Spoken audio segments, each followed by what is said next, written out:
Now we're heading down the hill to Redlands, California and stopping by to see Umberto and Marina at their Joe Greensleeve's restaurant. These two have been a mainstay in the Inland Empire restaurant scene for decades. You've been at this location, Joe Greensleeve's. 12 years. 12 years, but this is 12 years. a beautiful, beautiful building though. It is. It's an 1892 historical building. Wow. Yes, it's been retrofitted for earthquakes. So Okay, thank so God. it's safe. Absolutely one of the smallest kitchens we've ever seen, but a very functional kitchen. Very smart functional. Kitchen. Now your chef back there, Guillermo, he's been with you. Say about 14 years. Let's talk about some of the food first. This one right over here. It's called cappellacci. It's a homemade large tortellini stuffed with fresh ground veal. Wow. This is the pasta cappellacci or tortellini. I made it with prosciutto, mushroom, tomato, and cream sauce, pink sauce.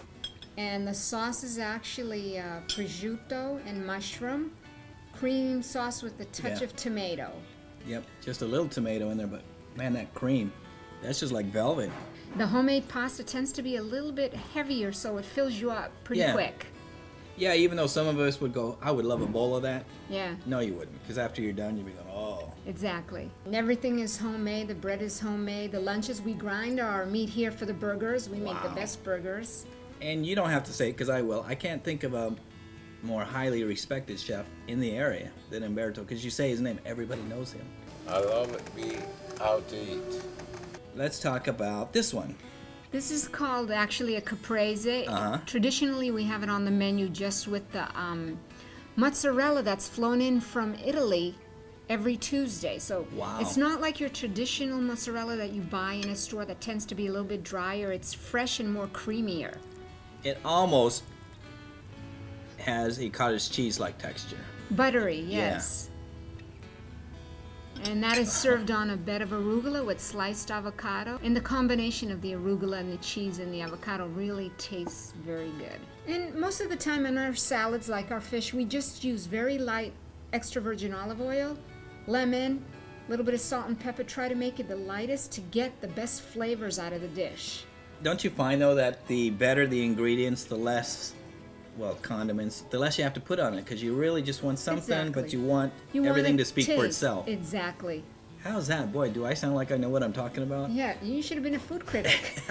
Now, in front of you. This is what you call a chicken walnut. This is a new dish we do with chicken. There's so many different things you can do with chicken. It's actually made with a little bit of white wine, fresh walnuts. This is the chicken walnuts. Oh, yeah. Make it with saffron and cream sauce. You should switch, and you want to try that? I'm still eating this. Okay. Yes, I will switch just so you can talk about this before I eat it now. Now, in front of you. This is a seafood grill mix. That's like, when I first saw it, that's like the entire ocean. Yes. On one plate. A good combination. You have salmon. Yes. Ahi tuna. Yes. Langostinos. Langostino's really a fancy way of saying it's a spiny lobster. Or in the States we'd call it a crawfish. It's a big crawdad. Calamari. Some calamari. Scallops you got. Yeah, you notice that scallop, very little is left. Shrimp. Some shrimp. And sometimes we put halibut. On a nice bed of greens. Yes, grilled on a... So good light.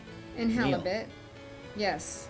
Dressing is only olive oil, lemon, salt and pepper. What more do you need?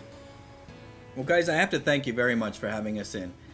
You know, lucky enough I've been in here many times. Bless you for saying I'm even more handsome than I was before. But thank you very much for having us in. You're welcome. Love to go out to eat. Thank you.